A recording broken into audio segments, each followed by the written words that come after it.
There is something you need to hear right now, and it might be the most uncomfortable truth you have ever encountered. Everything you have been doing to get what you want has been the very thing keeping it away from you. Read that again.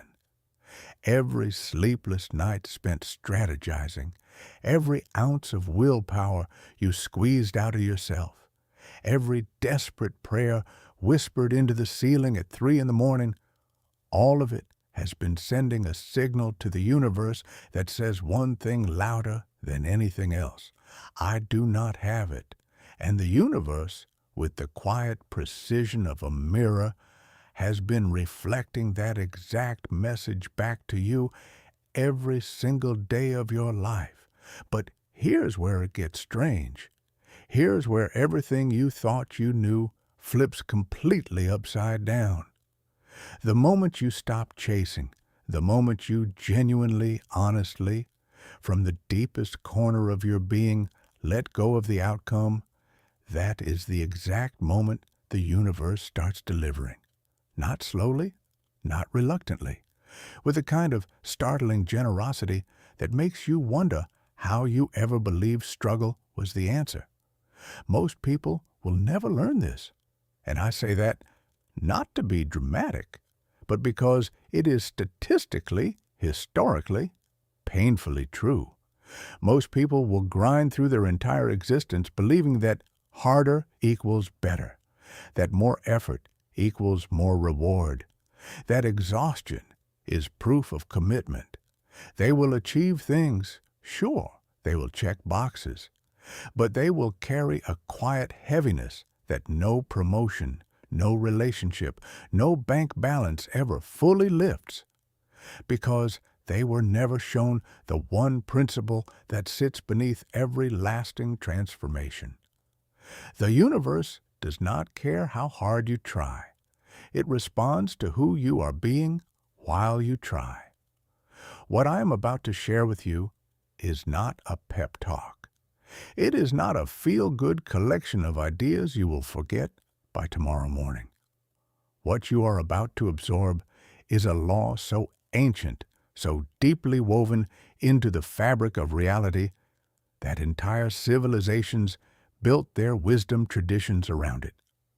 The teachers who understood it lived with a kind of ease that others mistook for luck. The philosophers who tried to explain it often resorted to paradox and poetry, because they knew the logical mind would fight it at every turn. And the people who are living this truth right now, today, in this very moment, are the ones who seem to attract everything while appearing to do the least. This is the backwards law. And once it moves from being just an idea in your head to a living, breathing reality in your bones, you will never go back to the way you operated before, I promise you that. You and I have been fed a particular story since before we could question it. The story goes like this. If you want something, chase it. Chase it with everything you have. Sacrifice for it. Lose sleep over it. And if it still has not arrived, you are clearly not chasing hard enough. But let me ask you something honestly. Have you ever tried to hold sand in a clenched fist? The tighter you squeeze, the faster it pours through the gaps between your fingers. Now, open that same hand, lay it flat, and the sand just sits there, resting, still, as if it had been waiting for you to stop fighting it. Your deepest desires work the same way. When you approach them with frantic, breathless, desperate energy, you create an invisible wall between you and the thing you are reaching for. You are essentially broadcasting a frequency that says, "This is missing from my life." And the universe, which communicates in energy before it communicates in events, hears that broadcast with absolute clarity and gives you more of exactly that. More absence, more distance, more almost but not quite. The universe is not punishing you. It never has been. It has been listening to you more carefully than any person in your life ever has. The problem was never the listening. The problem has always been the message you were sending.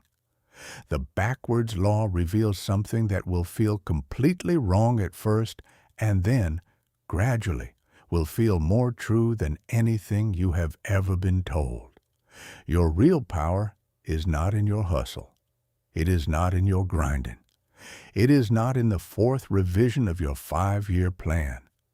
Your power lives in your state of being, in the quality of your presence, in the difference between someone who is frantically searching and someone who quietly knows, not in wanting, but in already carrying within yourself the energetic signature of having.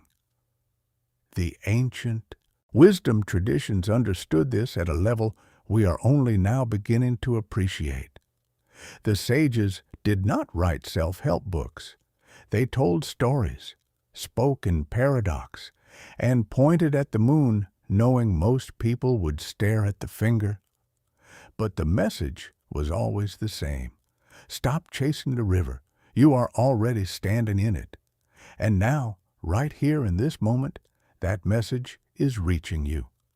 Not as a distant philosophy carved into temple walls, but as a practical, usable, immediately applicable shift in how you relate to everything you want, in how you hold your ambitions, in how you move through the uncertainty that used to paralyze you, in the fundamental choice between being someone who chases life and someone who becomes so magnetically aligned that life chases them.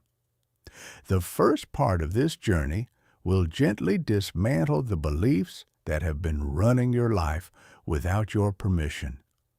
Through real stories, through timeless principles, and through practices you can begin using today, you will see how the universal law of allowing works, and why so much of what you have been taught about success has actually been working against you this whole time. The reflections that follow are not a step-by-step program. They are windows into a single truth, each one showing you the same diamond from a slightly different angle, each one designed to bring you one step closer to the moment when you stop trying to understand the backwards law and simply start living it. You do not need to force anything here. You do not need to have it all figured out before you begin.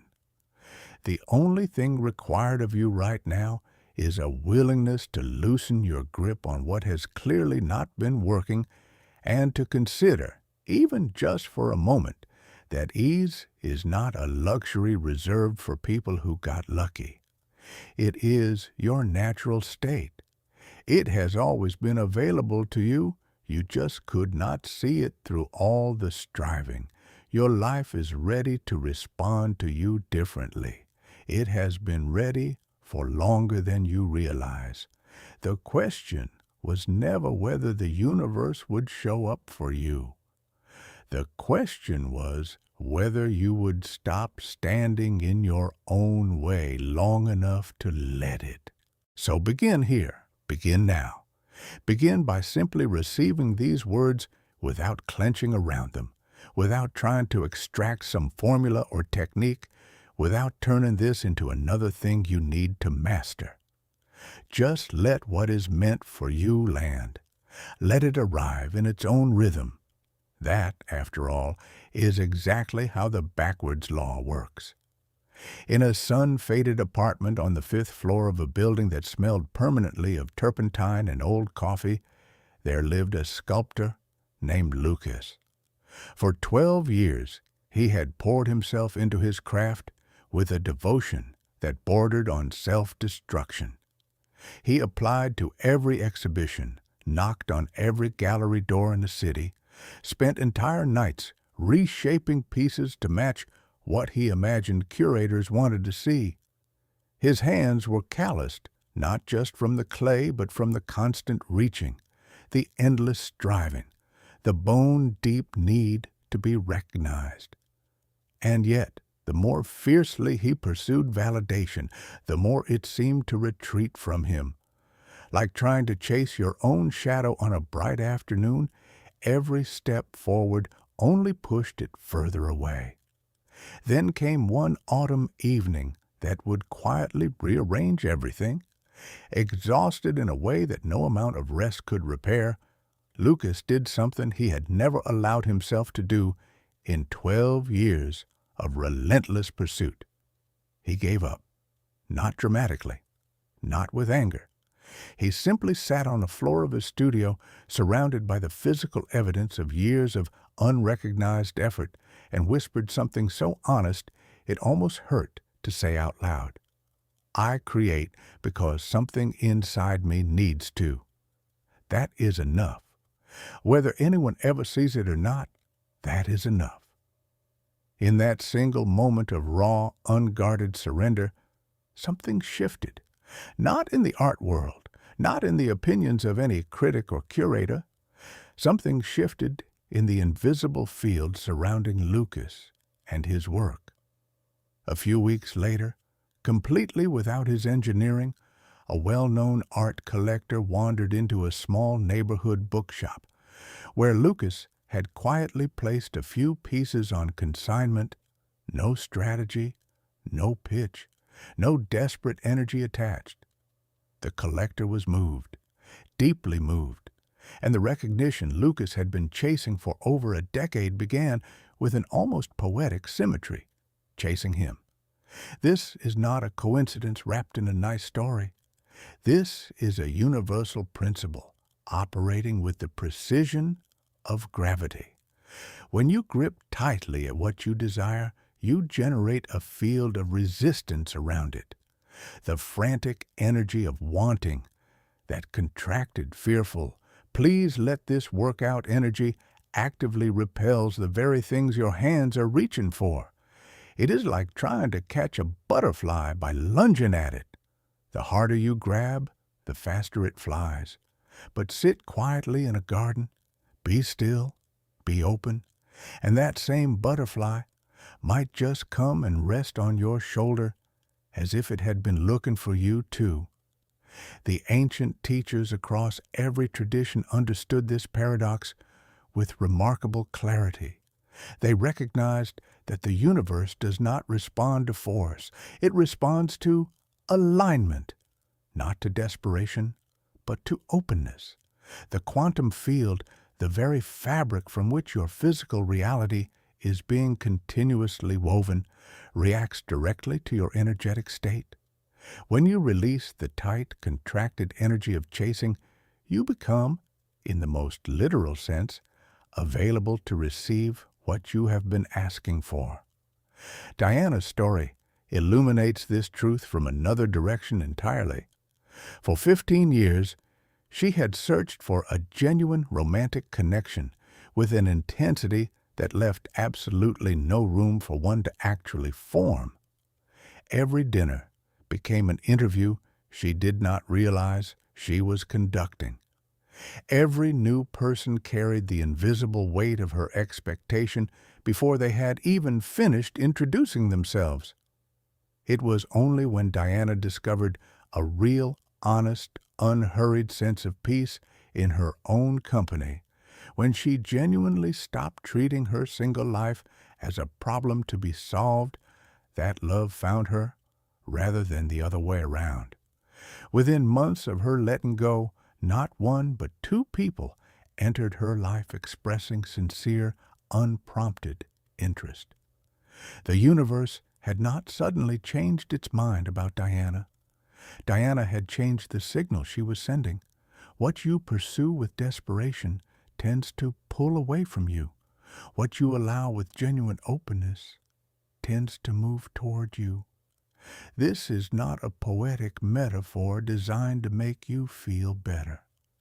It is a fundamental law of energy and consciousness, one that operates whether you believe in it or not, the same way the tide comes in regardless of whether you understand the moon's gravitational pull. When you stop trying to redirect the entire river of life toward yourself and simply become still enough to notice, you discover something that will change everything. The river was already flowing toward you. You were just making too much noise to hear it. To begin feeling this truth in your own body right now, try this. Find a quiet space, close your eyes, bring to mind the one thing you have been chasing hardest, the career, the relationship, the financial freedom, the recognition. Whatever it is, hold it in front of you and feel how much tension your pursuit has built up in your system. Feel it in your shoulders, your jaw, your chest. That tightness is the sound of resistance. Now, slowly and deliberately, imagine opening both hands and letting that pursuit float away from you. Not because you are giving up on it, but because you are finally giving it room to breathe. As you release, let these words settle deep into your being. I release my desperate grip on this outcome. I trust in the timing of my life. What is truly meant for me does not need to be chased. It needs to be allowed. Practice this daily and watch with your own eyes how the universe begins responding to your surrender in ways that all your planning and pushing never could. In the gray light before dawn, in a city that never seemed to stop humming, a man named Marcus was already awake. His mind had started running calculations before his eyes were fully open, the way it did every single morning, cycling through strategies and projections and worst-case scenarios before his feet even touched the cold floor. Marcus attended every business conference he could find. He devoured every book on wealth and productivity. He regularly pushed through 14-hour days fueled by cold coffee and the unshakable belief that financial freedom was one more hustle away. And yet, despite this extraordinary, almost heroic level of effort, the life he wanted remained permanently just out of reach, dissolving like morning fog every time he believed he was finally close enough to touch it. Marcus was living proof of a truth that sits at the absolute center of everything we are exploring here together. The more desperately you chase something, the faster it moves away from you.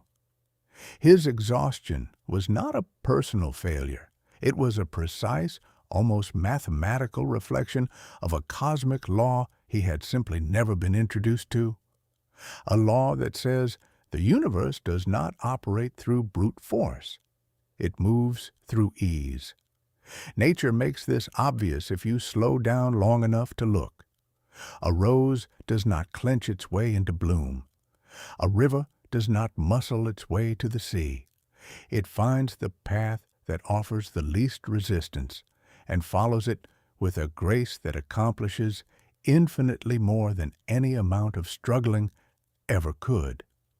This same principle echoes through quantum physics, where the simple act of observation changes the behavior of matter, and through the ancient Eastern traditions that taught a concept of effortless, non-forcing action as the highest and most powerful form of engaging with life.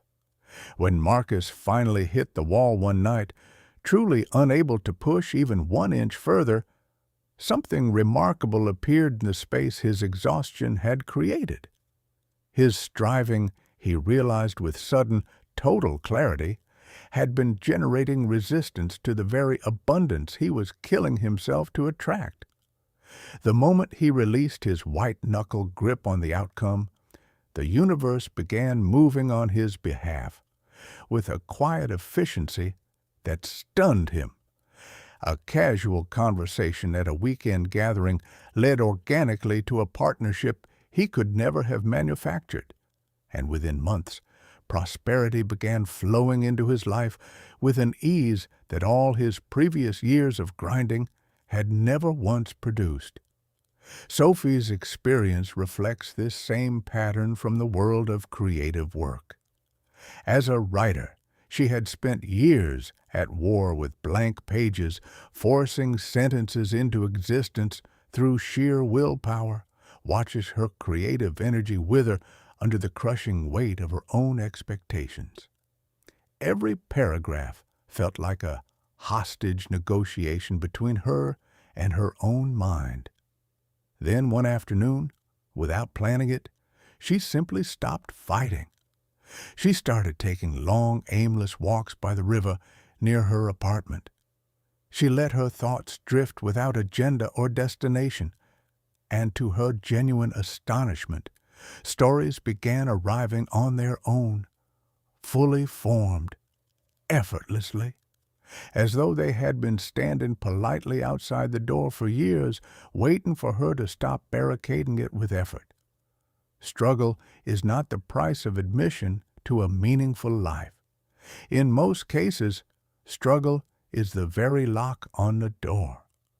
When you release the compulsion to control every outcome, to squeeze every moment for productivity, to earn your way into the life you want through sheer exhaustion, you step into alignment with a natural abundance that has been waiting for you all along. The ocean does not pour water into a clenched fist. Open your palm, hold it steady, and water pools there as if drawn by a quiet, invisible invitation. This is how every genuine desire comes to life. The universe responds not to how hard you are working, but to the energy you are working from. To feel this for yourself, find a quiet, comfortable space and bring your awareness to any area of your life where you have been pushing relentlessly. Feel the weight of that effort in your body. Now, with each slow exhale, consciously let that weight dissolve. Imagine your desires as paper boats resting on the surface of a calm, slow-moving stream. You do not need to chase them. You do not need to steer the water. The current already knows exactly where it is going, and it is carrying you toward precisely where you need to be. In a coastal neighborhood where the sound of seagulls mixed with the constant hum of traffic, there lived a man named Adrian, whose need to manage every detail of his existence had become something closer to a full-time occupation than a personality trait. Each morning before the sun had fully risen, he was already seated at his kitchen table with a color-coded planner open in front of him, mapping every hour of the day ahead. Every conversation scripted in advance, every possible disruption accounted for, every interaction assigned an expected outcome.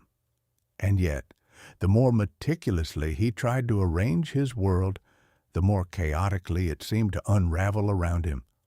You have felt this. I know you have. That tightening in your chest when reality refuses to follow the careful blueprint you drew for it. That slow-building frustration when the river of your life insists on flowing somewhere other than where you pointed it. What Adrian eventually learned, and what most of us only discover after we have exhausted ourselves trying, is that the things you fight hardest to control are the very things that slip away most completely. Control is not safety. It is the performance of safety. And the performance costs you everything while protecting you from almost nothing. Natalie's story mirrors this with a clarity that is almost painful to look at directly. For over 20 years, she had approached love the way a security consultant approaches a building. Every potential partner was evaluated against a detailed checklist. Every relationship was monitored for threats. Every emotional opening was followed immediately by a defensive closure, a wall thrown up so quickly that most people never even realized they had been shut out. She believed she was protecting herself. What she was actually doing was building a prison with the door locked from the inside. Genuine connection could not reach her, not because the universe was withholding it, but because her own defensive architecture had made it structurally impossible. The walls she had built to keep pain out were keeping love out with identical efficiency. The morning everything changed for Natalie was unremarkable by any external measure. She was sitting alone at her kitchen counter, drinking tea that had gone cold, and the realization arrived not as a dramatic epiphany, but as a quiet, devastating acknowledgement. Her protection had become her cage. In that moment, she made a choice that felt terrifying and necessary in equal proportion. She chose to trust. Not to trust a specific person or a specific outcome, but to trust the process of life itself. To trust that the universe, when given room to operate, tends to deliver with more grace and precision than her fearful management ever had. And here is what she discovered on the other side of that trust. Security was never located in control. It never had been. Real security lives in surrender, in the willingness to let life unfold without gripping the steering wheel so tightly that your knuckles turn white and your arms go numb. In the revolutionary, quietly radical idea that life, when you stop strangling it with your expectations, tends to arrange itself more beautifully than anything you could have engineered from behind your walls. Everything you are searching for is simultaneously searching for you. But it cannot enter through a door you have bolted shut from the inside. It cannot reach you through walls you built with the very best of intentions, but that are now functioning as barriers to the life you actually want. Here is something you can practice starting tomorrow morning. Identify one thing in your day that you typically try to manage. Maybe it is a conversation you have been rehearsing. Maybe it is a commute you have been trying to optimize. Maybe it is an outcome you have been fixating on. Whatever it is, make a conscious decision to release your grip on it. Let it unfold without your intervention, just for one day. Watch what happens when you step aside and let the natural intelligence of life do what it has been trying to do all along. You might be stunned by what shows up in the space you're controlling left behind. In a high-rise office that overlooked a city skyline glittering with ambition, a woman named Priya paced her corner office long after everyone else had gone home. Her desk was buried under project timelines, strategy documents, and lists of action items that seemed to reproduce overnight like living things. Her mind manufactured solutions in an endless waterfall, each one more elaborate and more exhausting than the last, while the breakthrough she was working toward remained stubbornly, maddeningly, just beyond the edge of her effort. The ancient teachers understood something that our modern obsession with productivity has almost completely buried. Real power does not live in relentless doing. It lives in deliberate stillness. When you stop the perpetual spinning of action and strategy and enter the quiet realm of pure presence, you gain access to an intelligence that your busy, calculating mind could never reach on its best day. This is not laziness wearing a spiritual costume. This is the highest form of receptivity, the state in which genuine answers emerge naturally, the way wildflowers push through concrete in spring, not because anyone forced them, but because the conditions were finally right for what was already alive. beneath the surface. Quantum physics offers a beautiful parallel here that I think you will appreciate. Particles exist in multiple states simultaneously until the moment someone observes them. This mirrors a profound spiritual understanding. Possibilities remain fluid and open until consciousness engages them with focused, receptive awareness. Here's what that means for you in practical terms. Your constant movement, your relentless activity, your need to always be doing something productive is actually collapsing infinite possibilities into a narrow band of limited outcomes. You are so busy running that you cannot see the doors opening on either side of you. Stillness does not close possibilities. Stillness expands them. It gives the universe room to show you options your racing mind never would have considered. Priya discovered this truth the hard way, which, if we are being honest, is how most of us discover the things that matter most. After months of 18-hour days that produced diminishing returns, she arrived at her office one morning, and instead of opening her laptop, she simply sat in her chair by the window and watched the clouds move across the sky. No agenda, no timer, no guilt, just presence.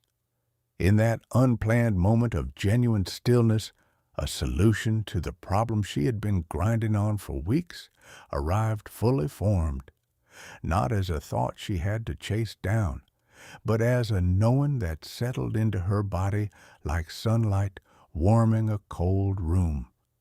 It had been there all along, waiting for the noise of her effort to quiet down enough for her to hear it. Raphael, a jazz pianist who had spent years believing that mastery was built exclusively through relentless repetition, experienced the same revelation from within his art. He practiced 6 hours a day, every day, with a discipline that others admired and secretly found exhausting to witness. His technique was flawless. His performances were technically impeccable. And yet something was missing. Something his audiences could feel even if they could not name it. His breakthrough did not come during a marathon practice session.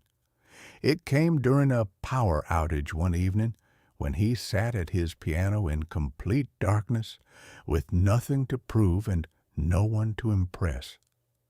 In the silence, he stopped playing notes and started listening to the spaces between them, the pauses, the breath, the emptiness that gives music its shape and its soul.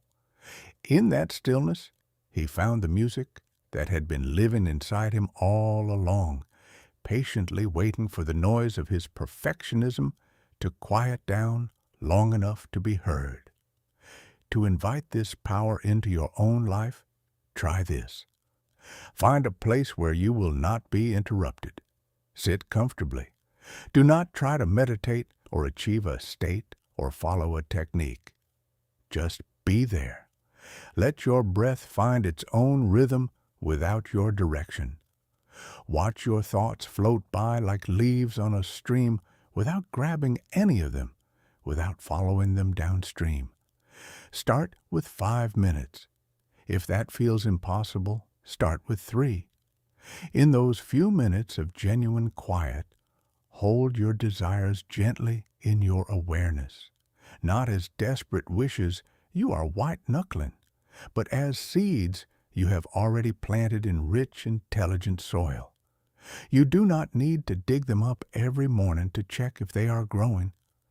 Trust that in stillness you become a natural receiver for the inspiration and the answers that have been trying to reach you through all the noise. The most powerful forces in this universe, gravity, magnetism, the rotation of planets, operate in complete silence. Your own deepest power works the same way. It does not emerge from what you frantically do. It emerges from who you become in the sacred, underestimated space of being still. In a bright apartment, cluttered with motivational posters and self-improvement journals, a man named Elliot stood before his bathroom mirror each morning, running through an ever-growing checklist of personal upgrades, new habits to install, old patterns to eliminate, books to absorb, courses to complete, weaknesses to strengthen, blind spots to illuminate. He had been on this self-improvement conveyor belt for nearly a decade, and with each new skill acquired and each new technique mastered, he felt not more complete, but somehow more hollow, as though every layer he added pushed him further from something essential he could no longer name. Each addition created a new gap. Each improvement revealed a new deficiency. The finish line was not getting closer. It was multiplying. This path is more common than most people admit. The endless self-optimization project that paradoxically carries you further from your authentic nature with every well-intentioned step. Because hidden inside the drive to become better is an assumption so deeply embedded you might never have questioned it. The assumption that you are not already enough. That the real you, the you that exists before all the programs and podcasts and personality upgrades, is somehow insufficient. And every time you reach for another tool to fix yourself, you are unconsciously reinforcing that belief. You are telling the deepest part of your being over and over that it needs to be repaired.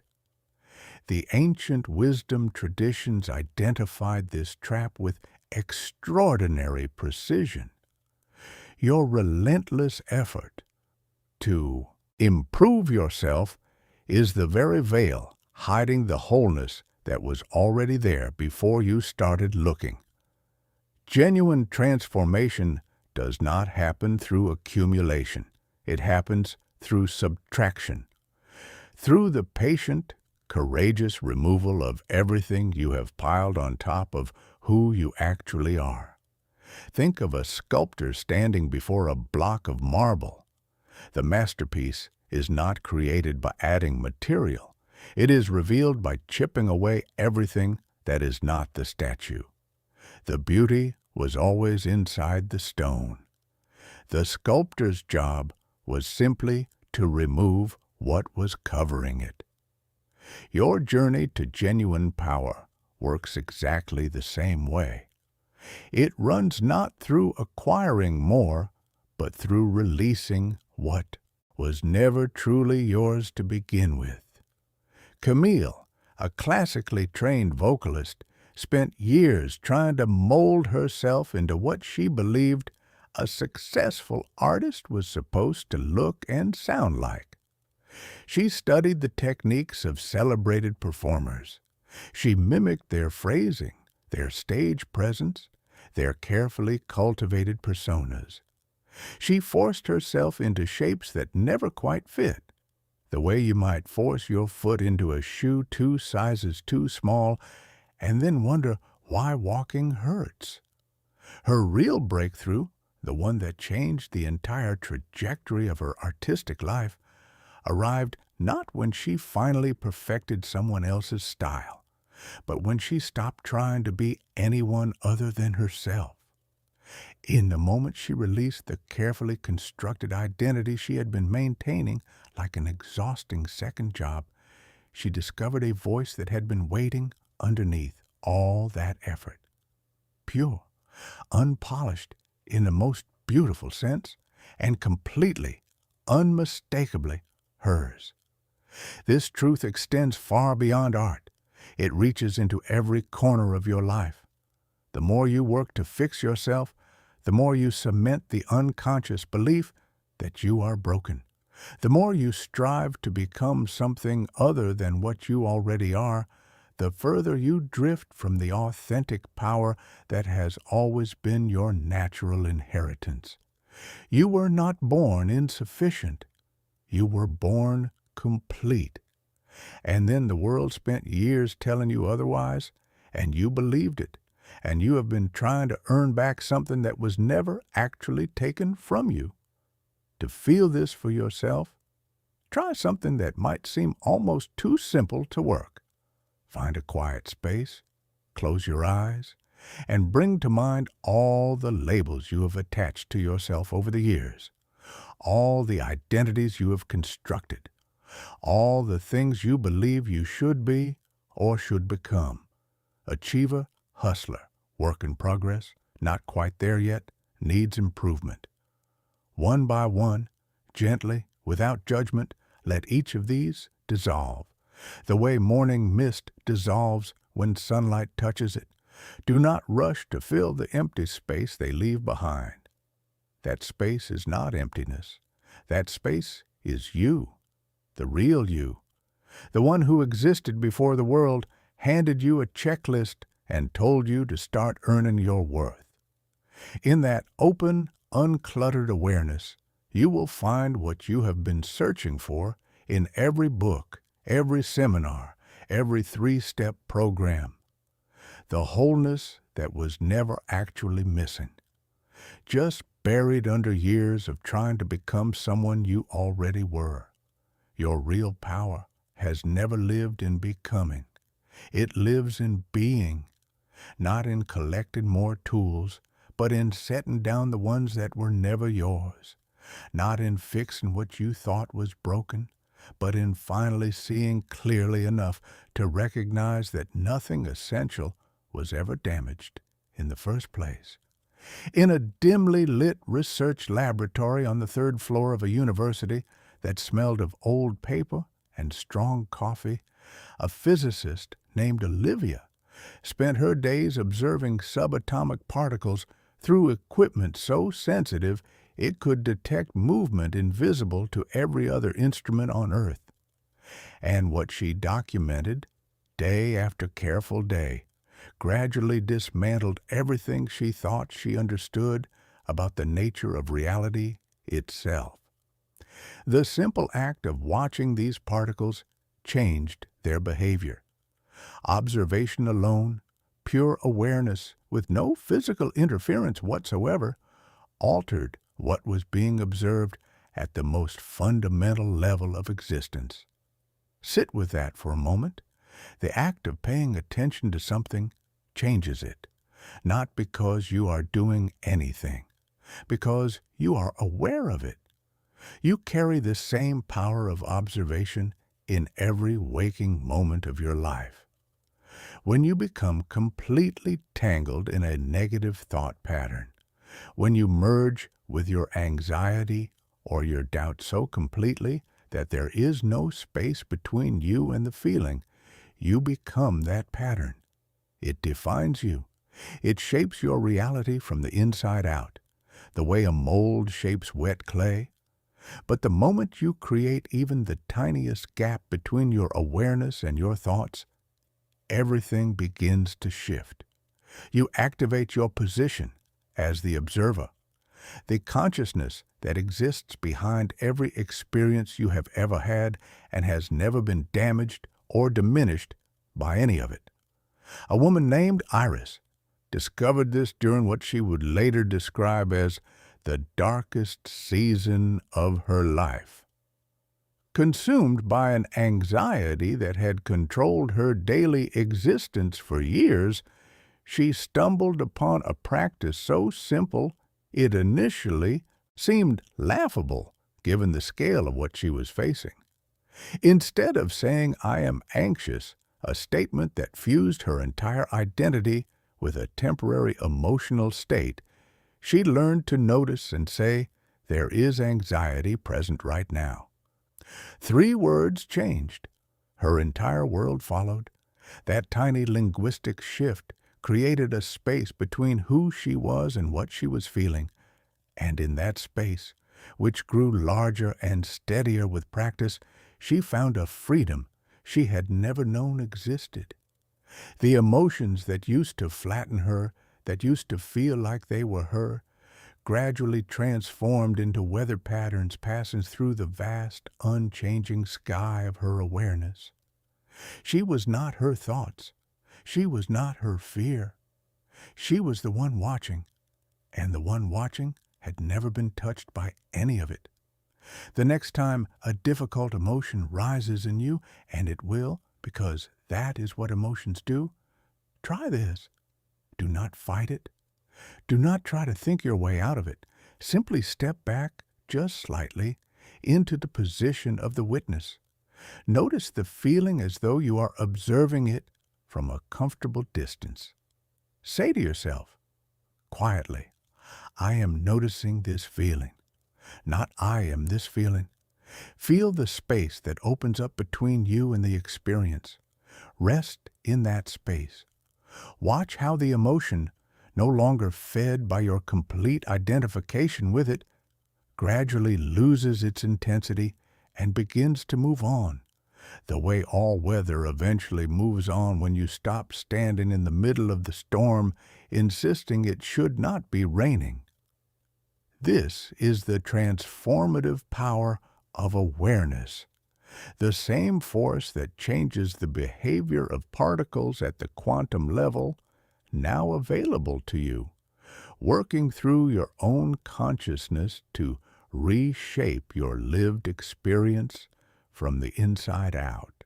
In the book-lined office of a respected university, a professor named Conrad gripped his morning coffee with the same quiet intensity he brought to everything else in his life. For 17 years, he had published research papers with a regularity that bordered on compulsion. He attended every symposium, positioned himself at every academic gathering where influence was being distributed, and checked his citation indexes each morning with the nervous energy of someone refreshing lottery results. Every day began with the same hollow ritual, the scanning, the comparing, the measuring of himself against colleagues whose names appeared in places his had not yet reached, and every day ended with the same gnawing emptiness that no amount of professional output seemed to fill. You know this hunger. You may not share Conrad's specific arena, but you recognize the shape of it. The kind of wanting that does not shrink when you feed it, but grows larger and louder with every meal. The desire that tightens its grip on you precisely as you tighten your grip on it. Like Conrad, you may have already noticed that need itself, when held with a white-knuckled desperation, becomes its own kind of prison. The walls built entirely from the bricks of endless wanting. The ancient teachers were surgically precise about this. Attachment, they said, is the root of suffering. But here is where most people misunderstand and walk away from the teaching too early. Those same teachers were equally precise about what this did not mean. It did not mean killing your ambitions. It did not mean pretending you have no preferences about how your life unfolds. It did not mean sitting in a room doing nothing and calling it enlightenment. It meant something far more subtle, far more nuanced, and far more powerful than any of those caricatures. True manifestation lies in the delicate, fertile space between wanting and releasing. In the breath after you have felt your desire fully, honestly, without shame, and before you have allowed that desire to harden into desperate, contracted need. That space is where the magic happens, and it is a space most people rush through so quickly they never even know it exists. Conrad's transformation began on a rainy Tuesday evening that looked like every other rainy Tuesday evening of his professional life. He received yet another rejection letter, this one for a paper he had considered his strongest work. But instead of doing what he had always done, instead of immediately revising and resubmitting with the frantic energy of someone trying to bail water from a sinking ship, he did something that surprised even himself. He placed the paper in his desk drawer. He closed the drawer, and he walked away from it, not in defeat, not in bitterness, in genuine, bone-deep release. For the first time in nearly 2 decades, Conrad allowed himself to simply exist without the crushing weight of proving his value to an audience that had not yet shown up. He returned to teaching the next morning not as a stepping stone toward the recognition he craved, but for the pure, uncomplicated joy of sharing ideas he genuinely loved with students who were genuinely curious. He stopped performing expertise and started simply being a person who loved what he knew and loved sharing it. What happened next unfolded with the kind of quiet precision that the universe seems to reserve specifically for moments of genuine surrender. Within months, his earlier research, work that had been sitting in journals largely unnoticed, began attracting attention from colleagues who had previously walked past it. Conference invitations arrived without solicitation. The recognition he had been chasing for 17 years started moving toward him with an almost embarrassing ease. Not because his output had changed, not because he had finally cracked the code of academic networking, because his energy had transformed completely. He had stopped broadcasting the frequency of someone who does not yet have what they need. He had stopped transmitting lack. And the universe, which had been listening to his signal with absolute fidelity all along, simply adjusted its response to match the new station he was now tuned to. This operates through a mechanism that is both beautifully simple and endlessly profound. When you crave something with white-hot intensity, you are transmitting, at a level far beneath your conscious thoughts, the energetic message that you do not have it. And this frequency of absence, this vibration of not enough, repels the very thing you are reaching for with the same reliability that 2 magnets pushed together at the wrong poles will always push apart. But when you release the craving while keeping the intention clear and clean, you enter a state of what I like to call magnetic allowing. You hold the desire without the desperation.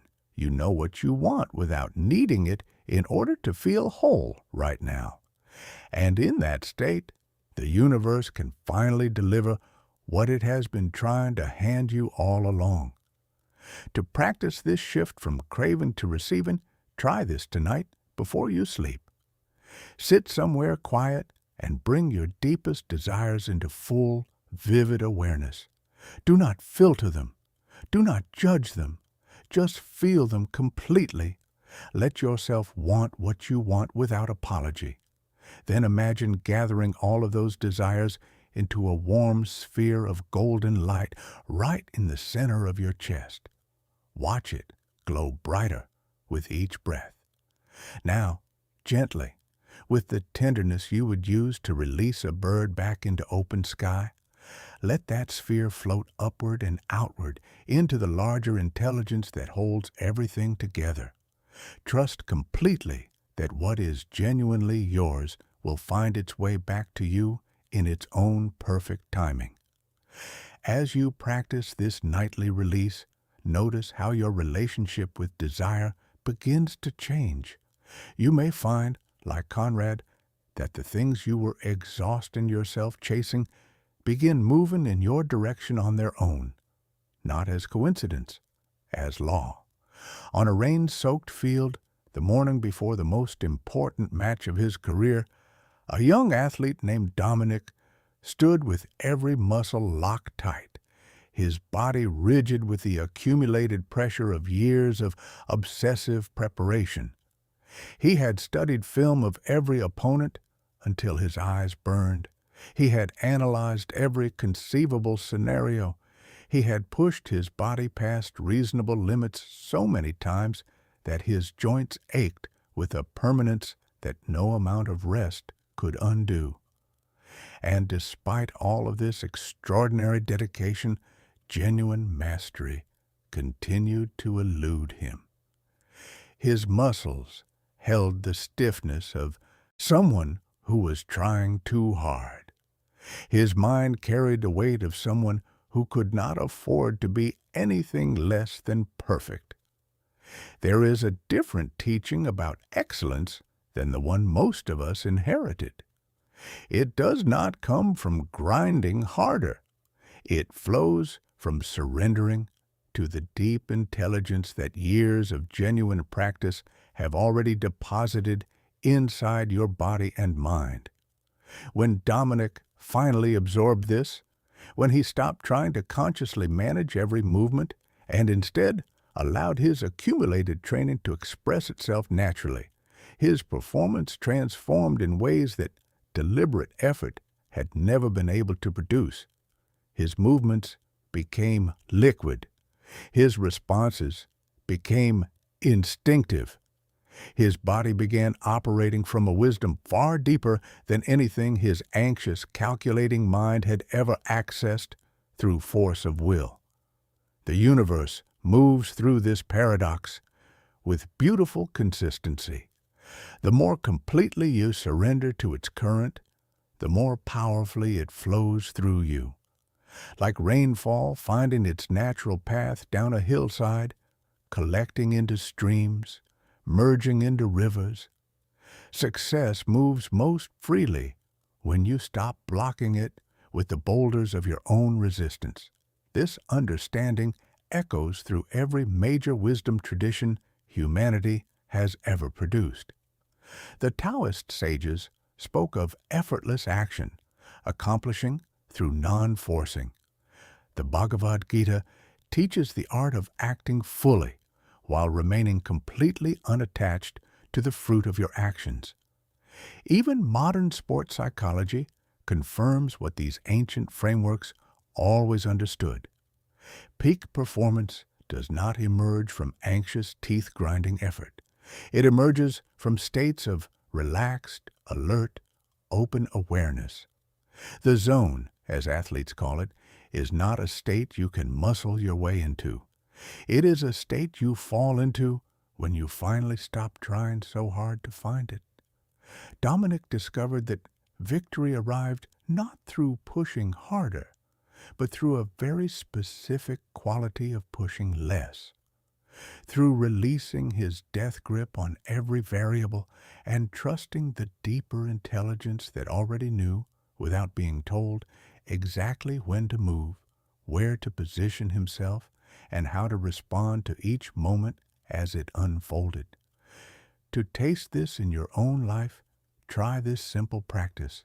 Sit comfortably, close your eyes, breathe naturally without directing it.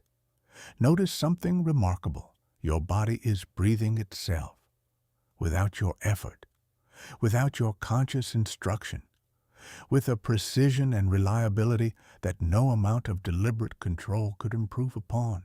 Your heart is beating without your permission. Your cells are regenerating without your supervision. An intelligence far deeper than your thinking mind is running the most complex biological system in the known universe, and it has not asked for your input once. Now extend this awareness outward. Feel the subtle, continuous energy that moves through you without requiring anything from you. Simply observe this flow for a few minutes. When you open your eyes, carry this quality of trust into your activities. You are not the one doing the doing. You are the channel through which something much larger and much wiser expresses itself. When you align with that flow, resistance dissolves, not because you have stopped moving, but because you have stopped interfering with the intelligence that already knows exactly how to move. On a swaying rope bridge stretched high above a roaring gorge in a mountainous land, a traveler named Soren inched forward with agonizing slowness. His arms were wrapped around a heavy wooden chest containing everything he had spent his life accumulating: coins, precious stones, hand-woven fabrics representing decades of labor and sacrifice. With every step, the wind picked up. The bridge swayed more violently, and the chest that he had always regarded as his security, the physical proof of a life well lived, now made each step more dangerous than the last. The thing he was trying hardest to protect was becoming the thing most likely to destroy him. You may recognize the outline of this situation drawn across your own life in different colors. The way the things you hold tightest, specific outcomes, rigid plans, particular versions of how success is supposed to look, often become the very weight that keeps you from reaching the other side. Your grip is not keeping you safe. Your grip is keeping you stuck. An old woman standing calmly at the far end of the bridge called out to him through the wind. Her words were simple enough to fit in a single breath, but powerful enough to rearrange everything. You cannot cross while carrying what you refuse to release. Soren stood on that bridge, facing the most human of all choices in its purest, most concentrated form. Hold on to what he had accumulated and risk losing everything, including himself, or open his hands and discover what waits on the other side of letting go. When he finally unclenched his fingers and let the chest fall, something happened that his controlling mind could never have predicted. The weight left his body instantly. His steps, which had been trembling and uncertain, became sure and steady. He crossed to the far side of the bridge with a kind of easy, confident stride that had been completely impossible while he was gripping. And there, arranged on the far shore with an almost playful precision, he found his belongings. Carried across by the very wind he had been fighting, delivered more safely than his own desperate grip had ever managed to keep them. This is the paradox of real power, and I need you to hear this clearly. Surrender is not losing. Surrender is not giving up. Surrender is the doorway to a force so much larger than your individual willpower that once you step through it, everything you accomplish through force looks like a child trying to move a mountain with a teaspoon. Surrender gives you access to the orchestrating intelligence that can arrange possibilities your limited perspective could never have seen, let alone engineered. A wandering traveler named Yara found herself stranded in a vast, sun-scorched desert, fighting her environment with everything she had, rationing water with anxious precision, pushing forward against the heat with the stubborn determination of someone who believes that survival is a matter of personal will.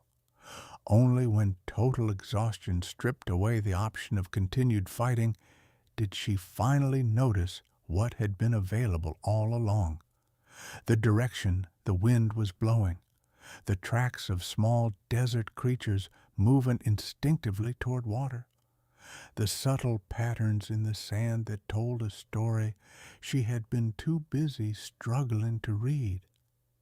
In surrendering to the desert's guidance rather than imposing her own, she found the oasis that her fighting had been hiding from her. Stand up right now if you can. Open your palms and face them toward the sky. Close your eyes. Bring into your awareness everything you have been gripping, every outcome you have been managing, every fear you have been defending against, every desire you have been strangling with your need. Feel the accumulated weight of all of it sitting in your open hands. Then, slowly and deliberately, begin releasing these things one by one into the space above you, Let each one lift away like a lantern rising into a night sky. Stay in this posture of complete openness until you feel a genuine shift in your body, from clenching to softening, from forcing to allowing, from gripping to receiving. Your ego will resist this. It will tell you that letting go means losing. But on the other side of that resistance lives the discovery that has been waiting for you with extraordinary patience. What you seek has been seeking you with equal determination, and it can only reach you when your hands are finally, genuinely open. In the amber glow of a desk lamp that had kept him company through more lonely nights than he cared to count, a novelist named Patrick sat surrounded by the evidence of 18 years of rejection. Each refusal had carried its own particular sting, and together they had formed a weight so heavy it had slowly crushed the original spark out of his writing. His early manuscripts, the ones that had burned with authentic passion, had been rewritten so many times to satisfy imagined critics that their genuine voice had been edited completely out of existence. They read like committee documents now, technically competent, emotionally dead. Then came a morning that Patrick would later describe as the day he stopped performing and started breathing. He set aside the manuscript he had been surgically revising for the past 3 years and opened a fresh document. And this time, he wrote with one criterion and one criterion only: his own joy. No imagined publishers looking over his shoulder, no anticipated criticism running like a news ticker across the bottom of his mind. No strategic calculation of what the market wanted this quarter. Just the pure, uncontaminated pleasure of writing stories that made something inside him light up. In this state of creation, freed from the suffocating grip of desperate need, his words recovered a quality they had lost somewhere in the long gray years of trying to be acceptable. The sentences breathed. The characters moved on their own. The stories had the warm, slightly rough texture of something genuinely alive rather than the smooth, lifeless polish of something manufactured. Within months, these writings, born from freedom rather than force, found their way to an editor who recognized immediately the authentic power that years of strategic rewriting had been systematically sanding away. Patrick had not improved his craft by trying harder. He had recovered it by releasing the need to make it anything other than what it naturally wanted to be. The ancient mystics understood that genuine creation begins in the invisible world of energy and intention, long before it takes physical form. Your state of being during the creative process shapes the outcome with far more precision than any technique or strategy you could apply on top of it. A painting made from joy looks different than a painting made from fear, even if the subject is identical. A business built from genuine passion operates differently than one built from desperation, even if the business plan is the same. The energy you bring to the act of creation is not separate from what you create. It is the invisible ingredient in everything you make. Vivian's experience demonstrates this from a professional perspective that might hit close to home. For years, she had engineered her career with military precision, impeccable resumes, strategic networking, carefully crafted personal branding. She pursued her ideal position through every conventional channel available and watched it remain stubbornly out of reach despite doing everything the career guides told her to do. Her genuine transformation began when she made a shift that initially felt almost irrational. Instead of hunting for the opportunity she wanted, she started living as though it already existed. She arranged her home workspace to reflect the professional environment she envisioned. She organized her daily schedule around the rhythm of the career she desired. She moved through her world with the natural, settled confidence of someone who was already inhabiting their dream rather than chasing it from a distance. Within weeks, a connection materialized organically that led directly to the exact role she had spent years trying to force into existence. The opportunity had not been hidden from her. It had been waiting for her signal to match its frequency closely enough to become visible. To step into this state of aligned creation yourself, try this. Find a quiet space. Close your eyes. Let your desired reality arise naturally in your imagination, not as something you are straining toward with clenched teeth, but as something you are simply watching unfold, the way you might watch a sunrise you know is coming, without needing to pull the sun above the horizon yourself. Notice how your body softens when you release the need to make anything happen on your timeline. If thoughts about how or when surface, let them pass like clouds. Your role was never to direct the universe. Your role was always to align with the creative intelligence that already knows, with a precision that would stagger you if you could see it, exactly how to bring into form everything you have been asking for. In the glass-walled meeting rooms of a consulting firm that prided itself on precision, a man named Victor prepared for every client interaction the way a general prepares for battle. Scripts memorized down to the comma, statistics drilled into muscle memory, every conceivable objection pre-answered and filed alphabetically in his mind. His energy before each meeting was wound so tight you could almost hear it humming. Deals, he believed with absolute conviction, were won through superior firepower, more data, more preparation, more controlled intensity. And yet, despite this extraordinary machinery of effort, the results he produced always seemed to plateau just below where he needed them to be. Close enough to taste, never close enough to hold. Then one afternoon, Victor sat in on a meeting led by his colleague, Miriam, and watched something unfold that he had absolutely no framework to understand. Where Victor would have launched into his meticulously rehearsed presentation within the first 90 seconds, Miriam simply listened. She leaned forward slightly.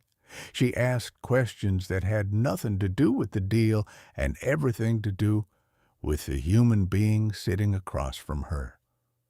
She laughed at something the client said, and the laugh was real, not strategic. And deals seemed to form around her the way ice crystals form on a winter window, naturally, beautifully, without anyone forcing them into shape. Miriam operated from something Victor had never considered a professional asset: genuine belief, not hope, which is belief with anxiety attached, not optimism, which is belief wearing a cheerful mask, knowing, a deep, settled bodily certainty that what was meant to happen in that room would happen, and that her only job was to show up as fully and as honestly as she could. This distinction Victor would eventually understand after months of watching and slowly unlearning everything he thought he knew about persuasion, made all the difference that had ever mattered. Every spiritual tradition across every culture has spoken about the power of faith to reshape reality. Contemporary neuroscience now explains the mechanism with a precision those ancient teachers would have appreciated. Your beliefs physically reshape the neural pathways of your brain. This is not a metaphor. Your neurons literally rewire themselves around your deepest convictions, which in turn reshape the energetic field you carry into every interaction, every room, every relationship you enter. When you genuinely believe in an outcome, not as an intellectual position you are defending, but as a bodily knowing that lives in your bones, your energy undergoes a fundamental shift. You move from the tight, contracted frequency of forcing to the expanded, open frequency of allowing. Channels that your effort had been keeping blocked by sheer tension begin opening naturally. Abundance flows into the space created by genuine trust the way water flows into a valley. It does not need to be invited. It simply needs to not be dammed. A woman named Ingrid experienced this principle working through her own body in a way that startled everyone around her, including her medical team. After years of battling a chronic illness through increasingly aggressive interventions, each one adopted out of escalating desperation rather than genuine resonance, she made a shift that initially looked to the outside world like giving up. She stopped treating her body as an enemy to be defeated and began approaching it as an intelligent system designed for balance and restoration. Each morning, she placed her hands over her heart and simply felt the quiet, continuous miracle of her own aliveness. She stopped outsourcing her healing to external authorities and began genuinely trusting her body's ancient, evolved capacity to find its own equilibrium. The changes her doctors observed over the following months did not fit neatly into their existing frameworks, not because something supernatural had intervened from outside, but because Ingrid had finally stopped interfering with her own healing by drowning it in the energy of panicked resistance. She had replaced fighting with trusting. And trust, it turns out, is not just an emotional luxury. It is a biological signal that gives your body permission to do what it was designed to do. To feel this in your own life right now, bring to mind something you have been trying to force into existence through sheer willpower. Feel how much tension this battle has stored in your body. Your shoulders are probably carrying it. Your jaw is probably holding it. Your chest might feel tight just thinking about it. Now imagine setting this entire struggle down. Physically, the way you would set down a suitcase you have been carrying so long that your arms have gone numb and you forgot it was optional. Feel your breath deepen as the weight leaves. Feel the relief of knowing that what is meant for you does not need to be wrestled into submission. There is nothing left to prove, nothing left to manage, nothing left to force into being. The intelligence running this universe exceeds your most brilliant planning by a degree that would make your most elaborate strategies look like crayon drawings next to a sunset. Rest in that knowing. Come back to it every day. Watch how life begins responding not to your exhaustion, but to your trust, which is the only currency the universe has ever actually recognized. In a neat suburban home, organized with almost clinical precision, a man named Warren had built his entire existence around the elimination of surprise. He checked weather apps 3 times before choosing a jacket. He maintained spreadsheets for decisions most people made on instinct. He had backup plans for his backup plans and contingencies for his contingencies. His need for certainty had become so all-consuming that it had quietly reduced his world to a narrow hallway of the already known, comfortable in its predictability, suffocating in its smallness. Then his company announced unexpected restructuring, and the hallway collapsed. The ancient teaching that uncertainty is not the enemy of a powerful life, but its very fuel, will feel deeply uncomfortable to anyone who has spent years trying to nail the future to the floor. And yet, quantum physics reveals this not as sentimental philosophy, but as physical fact. At the most fundamental level of existence, certainty dissolves into probability, into shimmering waves of potential that remain beautifully fluid until consciousness engages them. Your demand for certainty does not protect you from the unknown. It simply locks you out of the vast, extraordinary range of possibilities that live beyond the borders of what you have already decided is real. Warren's transformation began precisely when circumstances yanked certainty away from him like a tablecloth pulled from under a dinner setting. Stripped of his routines, his predictable trajectory, his carefully mapped future, he discovered something that his planned life had never once made room for: genuine creative energy, real openness, opportunities that arrived specifically because he could no longer see them coming, and therefore could not block them with his expectations before they had a chance to land. In a bustling market district of an old trading port, a woman named Celeste had inherited her family's textile business, and for decades had followed the same suppliers, the same routes, the same methods her grandmother had used.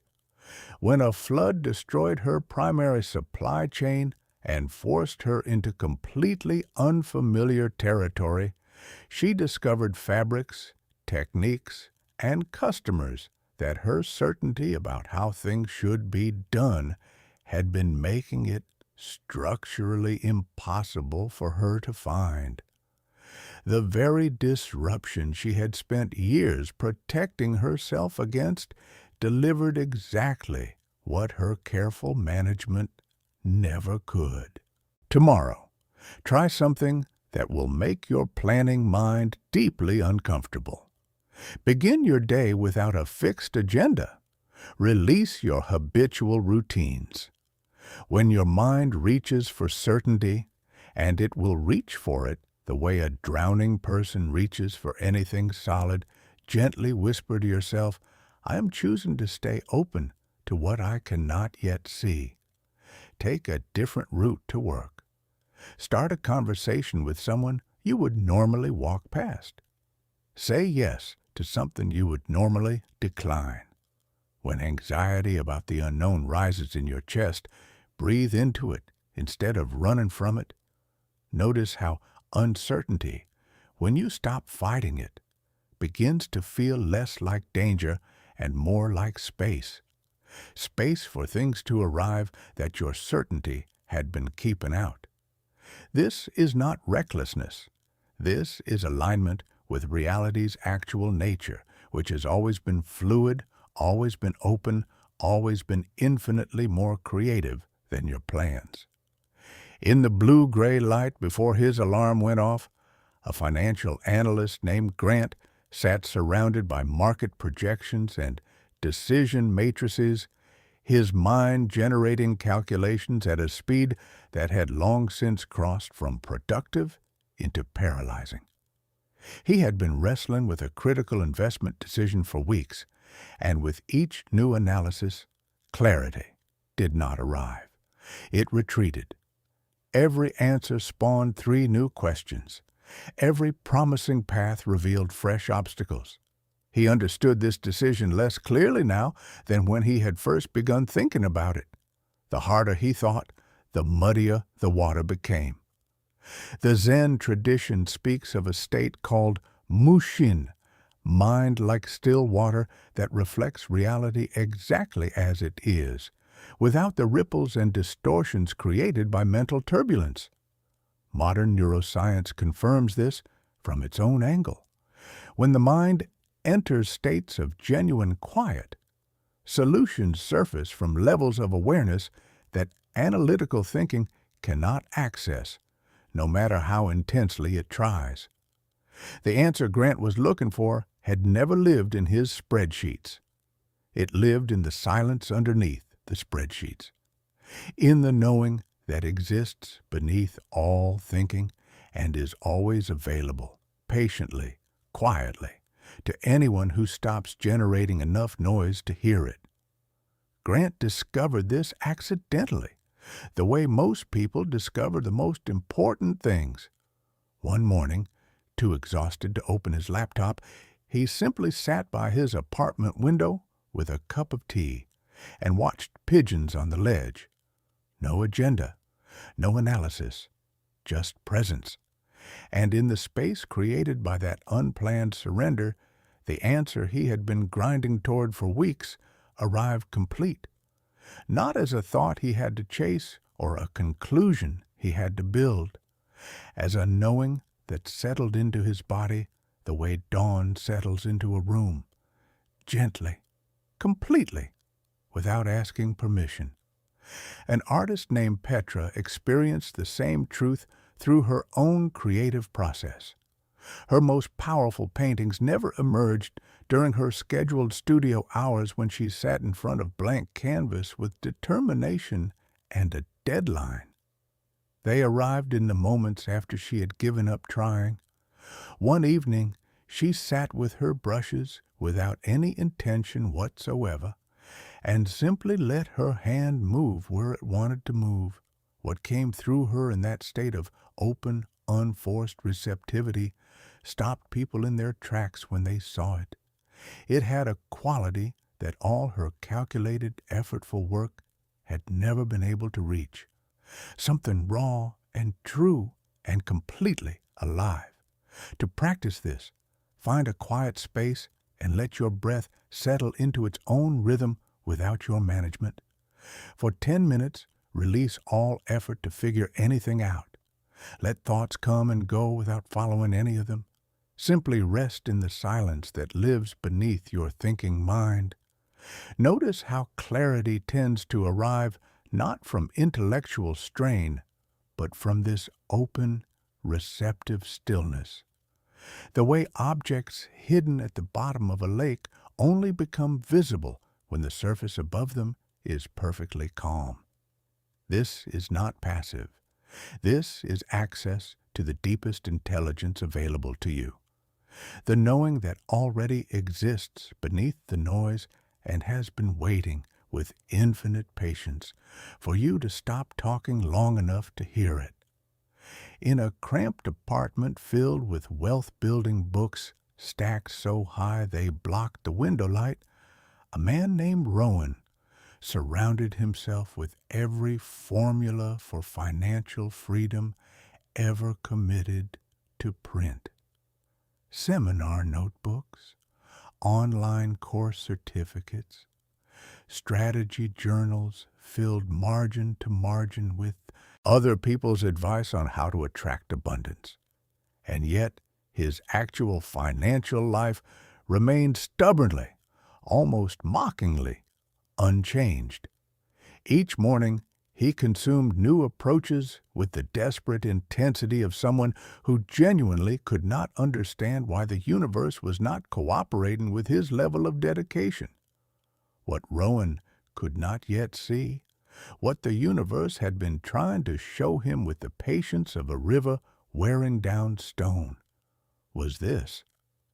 The very act of chasing wealth, the frantic, contracted, anxious energy of pursuing, was broadcasting a signal so clear that the universe had no room for misinterpretation.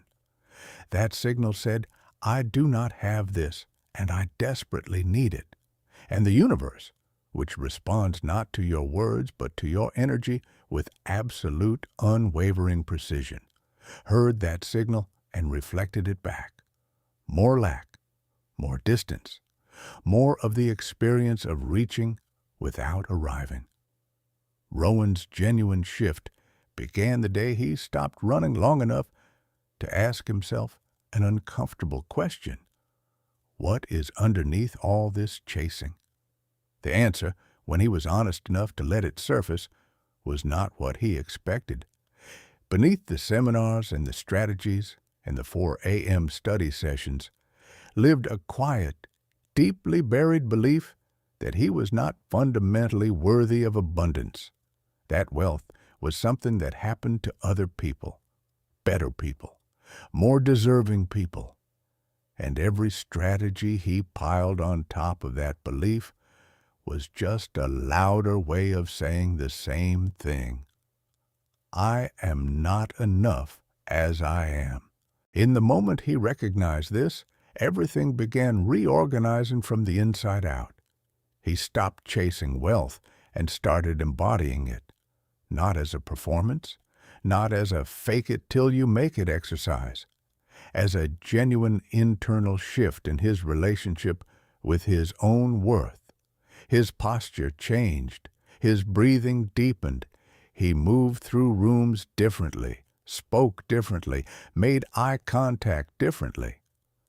A natural, grounded confidence began radiating from him that had nothing to do with his bank balance and everything to do with his relationship with himself. Within weeks, the external world began rearranging itself to match.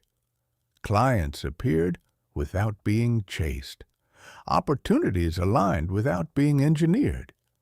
Resources arrived through doors he had never thought to knock on. He had not changed his strategy. He had changed his frequency. And that single internal shift accomplished what years of external strategy never had. Elena's story reflects this same law operating in the world of love and connection. After years of attending social events carrying the invisible but unmistakable energy of someone who needed to be chosen, she discovered that this energy, no matter how carefully she tried to conceal it, was communicating itself to everyone she encountered before she even opened her mouth. People can feel desperation the way animals sense weather changes. It is primal and it is immediate. The moment Elena genuinely stopped searching, the moment she began living fully in her own joy and radiating the quiet completeness of someone who was not waiting for another person to make her life begin, love arrived on its own schedule, drawn not by her effort, but by the light of her wholeness, the way everything in nature is drawn toward genuine radiance. For the next 7 days, practice being, rather than seeking in the one area of your life where you have been running hardest. Each morning, take 3 slow, conscious breaths and genuinely step into the energy of already having what you desire, not as a visualization exercise, as a bodily reality.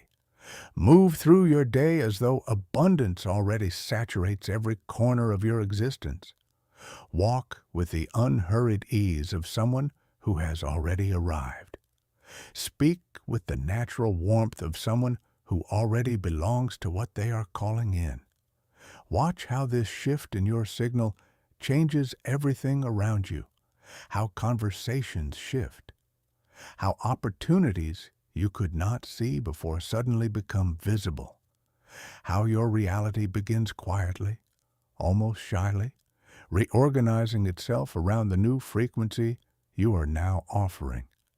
In a corner office on the 32nd floor of a building that hummed with perpetual urgency, a woman named Renata drove herself and everyone around her with a relentlessness that had long since crossed from productive into compulsive. Her calendar held no empty space. Her inbox demanded constant feeding. Her mind ran dozens of competing strategies simultaneously, each one eating away at the limited energy she had left after years of operating at this pace. And despite this ceaseless activity, the results she was producing had almost no relationship to the effort she was investing. The truth Renata was missing sits at the intersection of ancient wisdom and observable reality. Not all effort is equal. In virtually every domain of human achievement, a small fraction of what you do generates the vast majority of what actually matters. This is not a rough estimate. It is a pattern so consistent it has been documented across industries, disciplines, and centuries. Most of your effort is noise. A small percentage is signal. And you cannot hear the signal when you are generating that much noise. Renata's transformation began with a question she had never thought to ask in her entire professional life. Which of the things I am doing actually matter? The honest answer, when she finally sat still long enough to let it arrive, was humbling. A fraction. A small, almost embarrassingly small fraction of her daily activity was producing nearly all of her meaningful results. Everything else was motion disguised as progress, busyness costuming itself as productivity. In the space created by eliminating the noise, something new became available, what you might call inspired action. Those rare, unmistakable moments when a direction presents itself not from your calendar or your to-do list, but from somewhere deeper, from genuine alignment. And following that kind of direction produces results that years of scheduled, obligated, forced effort consistently fails to match. For the next 3 days, practice what I call an honest effort inventory. Write down everything currently occupying your time and energy, every task, every obligation, every recurring commitment. Then, in a state of genuine quiet rather than analytical panic, ask yourself honestly about each one. Does this arise from real inspiration or from habit and fear? Does this actually move what matters? Be ruthless with the answers. Eliminate or release everything that does not pass the test. When you encounter tasks throughout your day, pause before diving in and ask whether there is a simpler, more natural, more aligned approach available. Watch how your energy naturally concentrates itself in the directions that genuinely matter when you stop scattering it across directions that do not. The universe operates through elegant simplicity. The most powerful things in nature are never complicated. When you align with this natural efficiency, you will accomplish more through less. Not as a clever trick, but as the straightforward result of finally working with reality's design instead of against it. At the edge of a rushing mountain river swollen with spring rain, a man named Bennett stood with every muscle braced against the current of his own life. For as long as he could remember, his response to every challenge, every disappointment, every unwanted turn of events had been identical. Fight it, push back, refuse to accept it, resist with everything you have until reality bends to your preference or you collapse trying. And this resistance he was only now beginning to understand after years of bone-deep exhaustion had cost him far more than the actual difficulties ever had. The fighting had always been more expensive than the thing being fought. The path of non-resistance is not what most people think it is. It is not passivity. It is not rolling over. It is not letting the world walk on you with a spiritual smile on your face. It is the recognition that resistance itself creates a turbulence that multiplies difficulty rather than resolving it. When a river meets a boulder, it does not stop to argue. It does not spend energy trying to convince the rock to move. It flows around it with an ease that is simultaneously yielding and completely unstoppable, always arriving where it needs to be. never depleted by the journey. The water's power comes precisely from its refusal to waste energy fighting what is in its path. Bennett understood this while standing at that river's edge, watching the water do what water has always done. It did not resist. It did not force. It simply moved. And in that continuous, unresisted movement, it carved canyons. It shaped continents. It accomplished more through patience and flow than any amount of brute force could have managed in 1,000 years. A woman named Colette ran a small bed and breakfast in a coastal village and had spent years exhausting herself by fighting the natural rhythm of her business. When tourist season ended and the quiet months arrived, she refused to accept the slowdown. She pushed harder, marketed more aggressively, offered desperate discounts, trying to maintain summer's energy through pure force of will. When she finally surrendered to the seasons rather than battling them, something unexpected blossomed. The quiet months became periods of genuine rest and creative renewal. Ideas arrived during those unhurried winters that transformed her business in ways that her most determined summer efforts had never produced. She had been fighting the very rhythm that was trying to restore her. For the next 3 days, pay attention to where you are resisting life's natural movement. Notice the tension in your body when things do not go according to your script. The tightness in your jaw when someone disagrees with you. The knot in your stomach when plans change. Instead of pushing back against what is already happening, practice offering each moment a quiet, internal yes. Not because everything that happens is what you would have chosen, but because fighting with reality is a war you are never going to win, and every ounce of energy you spend on that war is energy stolen from what comes next. Begin each morning with this intention. Today, I move with life rather than against it. Watch how solutions appear more quickly when you stop blocking them with the energy of refusal. In the clean, modern living room of his carefully curated apartment, a man named Philip sat each evening updating a manifestation journal with the focused attention of a gardener tending a delicate seedling, checking for signs of progress, evaluating his technique, adjusting his approach based on the apparent lack of visible results. And each anxious inquiry, each worried evaluation sent another ripple of doubt through the very process he was trying to nurture. Each time he asked himself, is this actually working? He was transmitting the energy of someone who suspected it was not. Here's something I want you to really sit with. When you plant a seed in good soil, you do not dig it up every evening to check whether it is growing.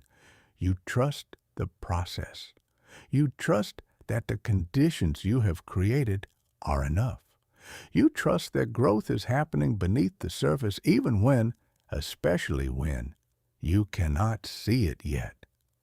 Every time you anxiously monitor whether your desires are manifesting, you introduce a vibration of doubt that disrupts the very thing you are hoping to accelerate. The universe does not respond to your stated intentions.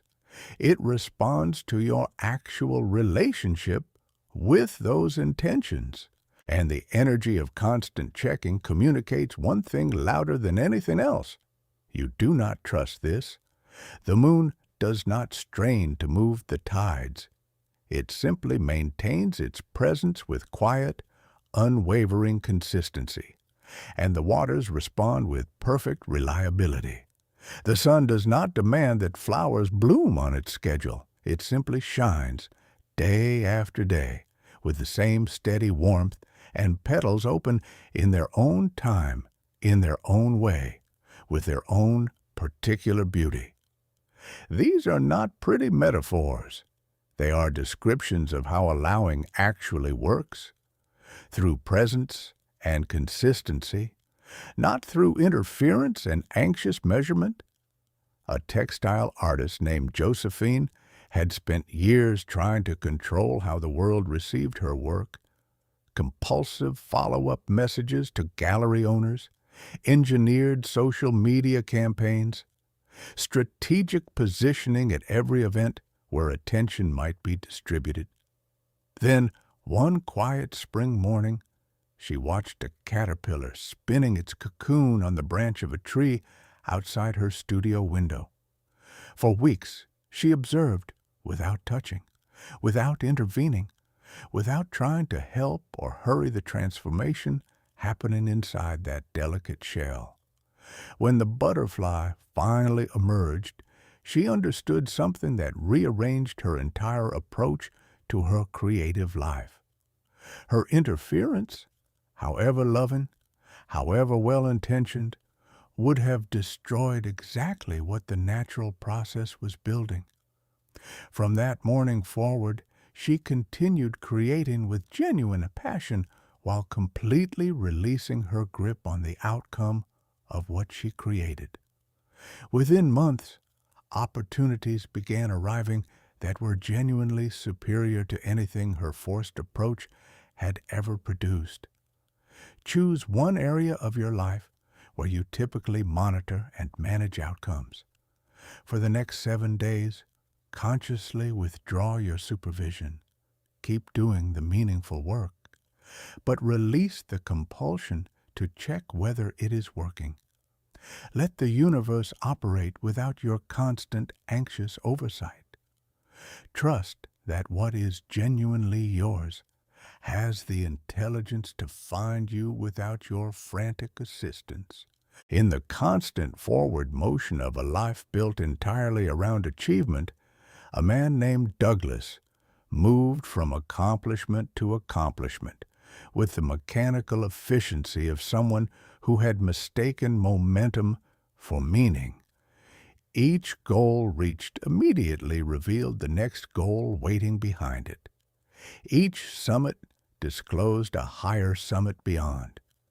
His shelves were lined with the physical evidence of genuine success, trophies and certificates, and framed photographs of milestone moments, and the satisfaction he had been promised would arrive with each one remained as distant as it had been the day he started climbing. You have been taught by culture, by education, by the particular story this era tells about what a worthy life looks like, that happiness is a destination, that it waits at the finish line of something, the promotion, the relationship, the bank balance, the body, the house. This belief does not merely postpone happiness, it structurally prevents it, because it places the condition for your well-being permanently in a future you never actually arrive at. You live here, in this breath, in this moment. Happiness, if it is real at all, can only be real here. A woman named Estelle lived in a small apartment at the edge of a park. For years, she had been quietly postponing her contentment until something larger materialized. A better job, a bigger home, a relationship that matched the picture in her head. Then one ordinary winter morning, standing at her kitchen window watching snowflakes settle on the branches of a bare oak tree, she was suddenly, completely, unexpectedly floored by the beauty of what was already in front of her. Nothing had changed except the direction of her attention. She had spent years staring at the horizon looking for happiness, and had been standing in it the entire time. 3 times each day, at morning, at midday, and as the light begins to soften toward evening. Pause. Bring your full attention to 5 sources of genuine pleasure that already exist in your immediate surroundings. Not extraordinary pleasures, the ordinary ones hiding in plain sight. The quality of light falling across the table where you are sitting, the warmth of the cup in your hands, the sound of someone laughing in another room, the steady, faithful rhythm of your own breathing. Allow these simple, perpetually available realities to fill your awareness completely. Resist the habitual pull toward something bigger, something better, something more. In this practice of deliberate presence, you will gradually discover what has been true all along. Happiness was never lost. It was never somewhere else. It was waiting in the only place it has ever existed, which is right here, right now, in this moment you are breathing through. Each morning, a woman named Beatrice stood before her closet, choosing clothes for who she was planning to become rather than who she already was. For years, she had lived in the gap between her current reality and her desired one, and her constant awareness of that gap had turned it into a canyon she could not cross. The insight that finally freed her is one of the most practically powerful in everything we have been exploring together. Your subconscious mind, that vast, ancient intelligence operating beneath your awareness and governing the majority of your actual behavior, does not respond to who you are trying to become. It responds to who you are being right now, and it cannot distinguish between a vividly inhabited internal experience and an external physical reality. This is not motivational language. This is how your nervous system actually works, confirmed by decades of research into visualization, performance, and the neuroscience of belief. When you step fully into the energy of your desired reality, not as a distant future you are working toward, but as a present state you are inhabiting this moment, you transmit a frequency that the universe organizes itself around with remarkable speed. Olympic athletes measurably improve their physical performance through visualization alone, not because imagination replaces training, but because your nervous system and the energetic field it projects do not meaningfully distinguish between a fully embodied imagined experience and a physical one. Beatrice's transformation began the day she stopped rehearsing for the life she wanted and simply started living as though it was already her life. She arranged her workspace the way she imagined her ideal self would arrange it. She organized her mornings around the rhythm of the person she knew she was becoming. She moved through the world with the quiet, settled confidence of someone who was already home rather than someone still looking for the address. Within weeks, opportunities began arriving that matched this new frequency with an almost startling precision. Tomorrow, inhabit your desired reality as your actual present. Move through your day with the ease of someone who has already arrived. Make decisions from this place. Speak from this place. When doubt surfaces, and it will surface, simply notice it the way you notice weather and return to the embodied knowing of who you genuinely are. You are not pretending. You are recognizing the truth that already exists in potential form and giving it the signal it needs to become real. In the dim light of a study filled with years of spiritual books and workshop certificates, a man named Arthur sat with the quiet, persistent doubt that had followed him through every practice, every retreat, every teacher. His doubt was not the crude doubt of someone who had never tried. It was the subtle, stubborn doubt of someone who had tried everything and still felt the ground shifting beneath his certainty. The universe does not respond to your affirmations. It does not respond to the vision board on your wall or the carefully curated playlist you listen to each morning. It responds to your actual state of certainty, the quality of knowing that lives in your body rather than your mind, that exists beneath technique rather than within it. The genuinely transformative people throughout history all shared one quality that preceded every external result. They held unwavering certainty about their path before a single shred of confirming evidence existed. They did not wait for proof to believe. Their belief created the proof. This is not a figure of speech. It is a precise description of how consciousness shapes physical reality. A ceramic artist named Rin had hidden her work for decades, producing beautiful pieces in private and showing them to no one, sustained by a fear of judgment so deep it had become the architecture of her creative life. Then she discovered what genuine certainty felt like.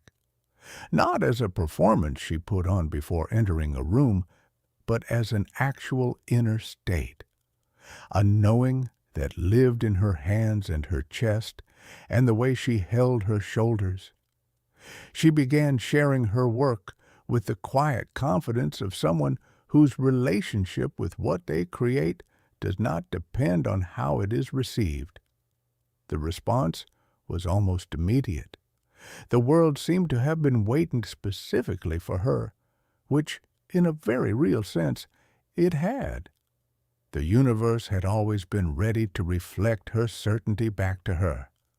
It had simply been waiting for her to generate some.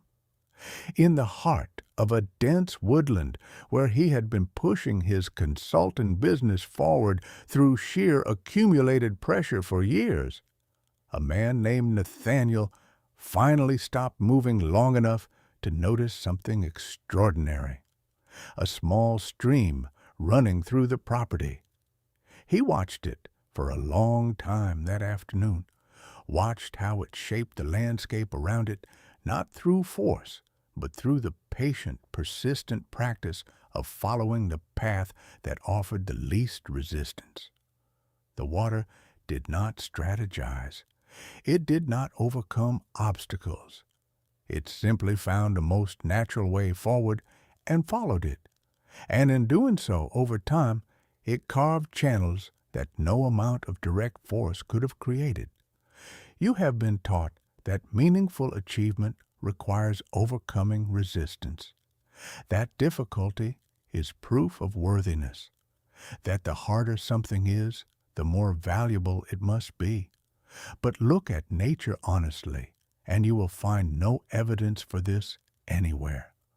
Lightning follows the path of least electrical resistance with such elegant precision that the result appears instantaneous.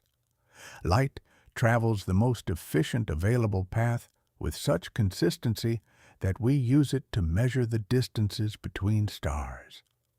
The principle of least resistance is not laziness dressed in a philosophical costume.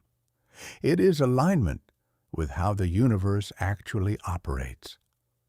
A restaurant owner named Dahlia had been fighting the natural current of her market for years, imposing her vision on customers rather than listening to what they were telling her they wanted. She worked 16-hour days to force results that her effort alone could not manufacture. Her genuine transformation began the day she stopped pushing and started flowing. She followed the easy paths that presented themselves. She listened to the subtle signals her customers were already sending. Within months, her restaurant had developed a reputation that no marketing campaign could have built. A quality of authentic, unforced warmth that people recognize the moment they walk through the door. In a quiet room at the end of a long hallway, surrounded by the accumulated evidence of a lifetime of spiritual seeking, a man named Simon sat with a recognition that had been building for months like pressure behind a dam. He had traveled, he had studied, he had practiced with genuine, devoted sincerity, and yet the power he had been seeking still seemed to live just beyond the reach of his most dedicated effort. And here, my friend, is where we arrive at the truth that every story in this journey has been circling from a different direction. The simplest truth, the one hiding in plain sight behind all the technique and all the seeking. You are not searching for power. You are its source. You are not waiting to receive from the universe. You are the point through which the universe is expressing itself right now, in this breath, through the particular, unrepeatable form that is you. When you push against reality with effort and force, you create the experience of being separate from the very power you are trying to access. You forget what you actually are. You forget that your desires are not requests sent to some distant cosmic customer service department.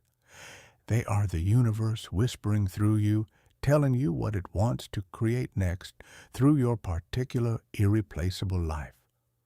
A woman named Iris discovered this during a moment of complete internal silence so profound it rearranged her entire understanding of herself. After years of dedicated practice, after setting aside every technique and every framework, after simply stopping, in that cessation, something became visible that had been there all along. She saw with sudden, permanent clarity that she had always been the creator. Every circumstance of her life had not been happening to her. It had been happening through her. She was not separate from the intelligence she had been seeking permission to access. She was that intelligence temporarily experiencing itself as a seeker, and the seeking had been the only thing preventing the recognition. Sit in absolute stillness. Close your eyes. Feel the presence of your own awareness, the continuous, unchanging consciousness that has been present through every single experience of your life, undamaged by any of it. This awareness is not something you have. It is what you are, and what you are is not separate from the intelligence that governs all of creation. You are that intelligence looking at itself through the unique window of your experience. Let these words land not as affirmations you are hoping to make true, but as recognitions of what has always been the case. I am not chasing power. I am the expression of it. I am not trying to attract reality. I am the consciousness through which reality is continuously being born. Everything I experience flows from my own being. And I say this not as a wish, but as a recognition of what was true before I had words to say it. Let this settle into the deepest level of your being. Feel the relief of it. Feel the extraordinary simplicity of what it means to stop fighting a separation that was never real. The door you thought was locked from the outside was only ever closed from within, and the key was in your hand the entire time. Throughout these reflections, you have been moving toward a single recognition from 30 different directions. Every story, every principle, every practice has been a different path leading to the same open clearing, the understanding that the universe does not need to be convinced or petitioned or wrestled into cooperation. It is already cooperating. It has always been cooperating. The only thing that has ever prevented you from experiencing this is the energy of your own resistance, the tight, effortful, fearful relationship with your desires that keeps what you are asking for at precisely the distance your energy says is appropriate. You now understand, not merely as an idea, but as something you have felt moving through you as you listened, that effort was never the path to genuine manifestation. That struggle was never the price of admission to a meaningful life. That force was never the key to the power you were looking for. The truth that changes everything is this: you are the source from which all of your experience flows, not through doing, but through being, not through seeking, but through recognizing, not through the exhausting labor of forcing, but through the natural, effortless grace of allowing what is already yours to arrive. This understanding does not make life effortless in the sense of requiring nothing from you. It makes life effortless in the sense that the effort it does require arises naturally from alignment rather than from fear. And effort born from alignment has a completely different texture than the grinding, resistant effort you may have known until now. It is the difference between swimming against the current and being carried by one that was already moving toward everything you have ever genuinely wanted. The backwards law is not a technique you apply. It is a truth you inhabit, and you have already begun inhabiting it, in the quality of your listening, in the moments of recognition that may have moved through you as these words found you, in the subtle but real shift in your relationship with your own desires that may already be quietly underway. The universe is not waiting for you to earn what you have been asking for. It is waiting for you to stop preventing it from delivering what it has already been preparing. That preparation has been underway your entire life. The door has been open. Step through it. Not with effort, not with strategy, not with the desperate energy of someone who has been kept waiting too long. Step through it the way water finds its level, naturally, inevitably, with the quiet ease of something returning to where it has always belonged. What you seek is not ahead of you. It is the ground you are already standing on. Recognize it, allow it, and discover what becomes possible when you finally stop working against the universe that has been working for you all along. If these words found you at the right moment, if something in this journey stirred a recognition you can feel in your body and not just in your mind, then I want you to know that this is only the beginning.